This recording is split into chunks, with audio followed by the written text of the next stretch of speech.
নমস্কার, আপনারা দেখছেন ইউটিউব চ্যানেল স্পিরিচুয়াল মাইন্ড। আজকে আমরা আলোচনা করব সাংখ্য দর্শনের অন্তকথা। দেখুন, দর্শন শব্দের যদি আপনি অর্থ বোঝেন তাহলে সেটি হলো এইরকম: দৃশ্যতে সাক্ষাৎ ক্রিয়তে পরমাত্মাদি সংজ্ঞা সঙ্গীত পরম পুরুষ যেন তদ দর্শনম। অর্থাৎ পরমাত্মা নামে নির্দিষ্ট যে পরম পুরুষ, তার সাক্ষাৎকার যার দ্বারা হয়, সেই সাক্ষাৎকারই মুক্তি। এই যে সাক্ষাৎকার, সেটি হচ্ছে দর্শন। আমরা আলোচনা করব সাংখ্য দর্শন। সাংখ্য দ্বৈতবাদী দর্শন। সাংখ্য দর্শনের মতে মূল পদার্থ হলো দুটো, একটা হচ্ছে পুরুষ ও প্রকৃতি।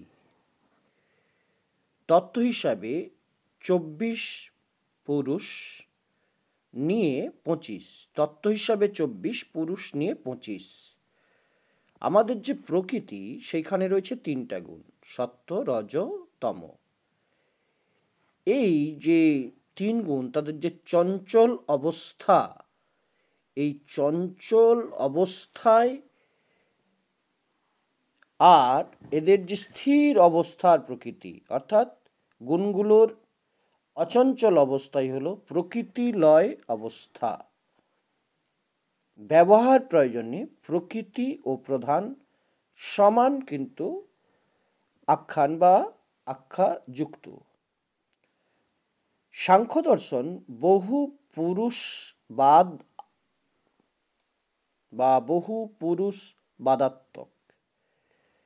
সাংখ্য দর্শন মতে লিঙ্গ শরীরাত্মক পুরুষ ঘুরতে ঘুরতে তার পূর্ব কর্মফলের জন্যে সে প্রকৃতির সান্নিধ্যে এসে গেলেই ত্রিগুণাত্মক প্রকৃতি নিজ গুণ সত্য দ্বারা পুরুষকে বেঁধে ফেলে ও শুরু হয় সৃষ্টির। এভাবে সৃষ্টি প্রতিনিয়ত চলেছে। পুরুষকে বেঁধে ফেলার উদ্দেশ্য হল তার ও পুরুষের ভোগ জন্যে ও পুরুষের মুক্তির জন্যে। যতক্ষণ না প্রয়োজন সিদ্ধ হয় ততক্ষণ কিন্তু পুরুষ বাঁধা থাকে। তো এই যে বন্ধনমুক্ত যে পুরুষ, সেই পুরুষকে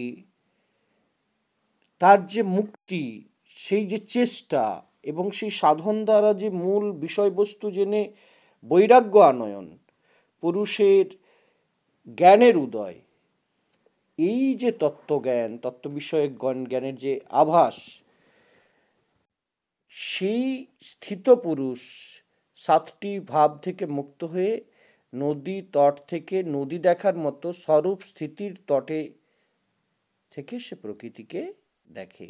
আর যখন পুরুষ তখন সাক্ষী স্বরূপ হওয়ায় প্রকৃতিও তাকে ত্যাগ করে, পুরুষের স্বরূপে স্থিতি হয়।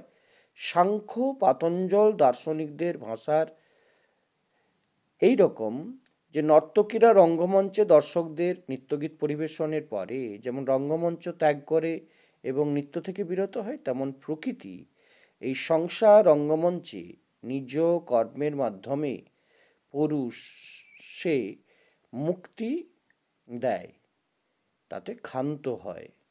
অর্থাৎ পুরুষে কৈবল্য জ্ঞান মুক্তি উদয় করিলে ক্ষান্ত হয়ে যায়। এই হচ্ছে সাংখ্য দর্শনের অন্ত কথা। সবাই ভালো থাকবেন, আনন্দে থাকবেন।